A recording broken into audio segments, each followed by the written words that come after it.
Hello friends, இந்த வீடியோவில் என்ன பார்க்க போகிறோம் அப்படின்னா, இன்ஸ்டாகிராமில் வந்து நிறைய பார்க்குறேன். நிறைய பேர் பார்த்திங்கன்னா பணம் கொடுங்க, அதுக்கு கொடுங்க, இதுக்கு கொடுங்கன்னு சொல்கிறாங்க. ஏன்னா அதெல்லாம் நியாயமான காரியங்கள் தான், இல்லை நான் சொல்லலை. இருந்தாலும் கொடுக்கறதுக்கு நம்ம கையில் காசு இருக்கணும். முதல்ல ஒரு குடும்பத்தை ரன் பண்ணுறதுக்கே எவ்வளோ இந்த மாதிரி புண்ணியக்காரங்களாம் யார் செய்வாங்க அப்படின்னு பார்த்தா, நிறைய கோடி கோடியாக வருமானம் வரவங்க சினிமா நடிகர்கள் இவங்கெல்லாம் பார்த்திங்கன்னா கண்டிப்பாக செய்யலாம். ஏன்னா இவங்கெல்லாம் 40 கோடி 50 கோடி வாங்குறாங்க அப்படிங்கிற மாதம் ஒரு 4-5 லட்சத்துக்கு கூட இவங்கெல்லாம் தான தர்மம் பண்ணத்துக்கு இவங்கள்ட்ட வயசு இருக்குது. இப்போ நம்ம ஒரு 50,000 60,000 சம்பளம் வாங்குகிறோம் வச்சுக்கோங்க.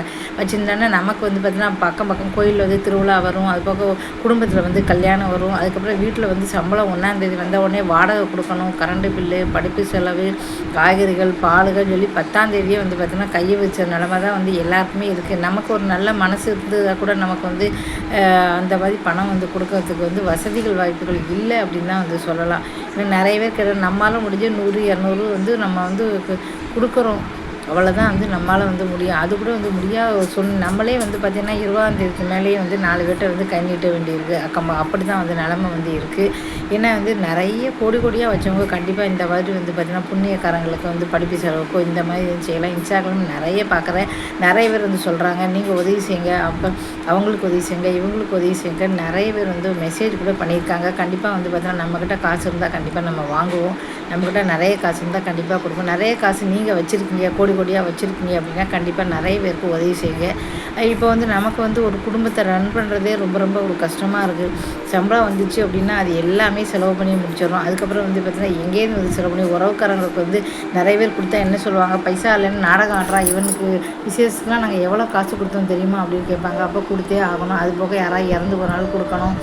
குடும்பத்தை ரன் பண்ணுறதே ஒரு மிகப்பெரிய ஒரு விஷயமா இந்த காலத்தில் இருக்குது. அடுத்தவங்களுக்கு உதவி செய்தே நினச்சி பார்க்க முடியாதா இருக்குது. நமக்கு ஒரு நல்ல மனசு இருந்தால் கூட அதெல்லாம் செய்யறதுக்கு யாருக்கு நடுத்தர மிடில் காசு அப்படின்னாலே அப்படி தான் இருக்குது. வர்ற பைசா 1ஆம் தேதி வருது, அது 5ஆம் தேதி கையை வைக்கிற நிலைமை தான் வருது. ஏன்னா எல்லாருமே பார்த்திங்கன்னா 1ஆம் தேதி எப்போ வருதுன்னு தான் வெயிட் பண்ணிக்கிட்டு இருக்காங்க. 1ஆம் தேதி வந்த உடனே பார்த்தா எல்லோரும் பிடிக்கிட்டு போயிடறாங்க. ஒரு பக்கம் வாடகை, ஒரு பக்கம் கரண்ட்டு, ஒரு பக்கம் ஸ்கூல் ஃபீஸு, காலேஜ் ஃபீஸு, அவங்க சாப்பாடு, பால், மளிகை, இப்படி எல்லாமே போயிது. மிஞ்சி இருக்கிறது பார்த்திங்கன்னா நமக்கு சாப்பிட்றதுக்கு கூட மிஞ்சி இருக்கிறதே கிடையாது. லட்சக்கணக்காக நிறைய சம்பளம் வாங்குறவங்க தான் 4 லட்சம் 5 லட்சம் சம்பளம் வாங்குறது தான் இந்த மாதிரி உதவி செய்ய முடியும். நமக்கே உதவிக்கு அடுத்தவள்கிட்ட வாங்க வேண்டியிருக்கு. இந்த மாதிரி ஒரு நிலைமையில தான் மிடில் கிளாஸ் ஃபேமிலியே இருக்குது. நிறைய பேர் சொல்லுவாங்க 50,000 60,000 சம்பளம் வருது, உங்களுக்கு என்ன அப்படிங்கிறாங்க. ஆனால் உள்ளே பார்த்தா தான் தெரியும் எவ்வளோ ஒரு பெரிய கஷ்டம். இது எனக்கு மட்டும் கிடையாது, நிறைய பேரோட குடும்பத்துமே இப்படி தான் இருக்குது. நிறைய பேர் இதெல்லாம் பணக்காரங்க பார்த்திங்கன்னா நிறைய பணம் வச்சுருப்பாங்க, சமாளிச்சுருவாங்க.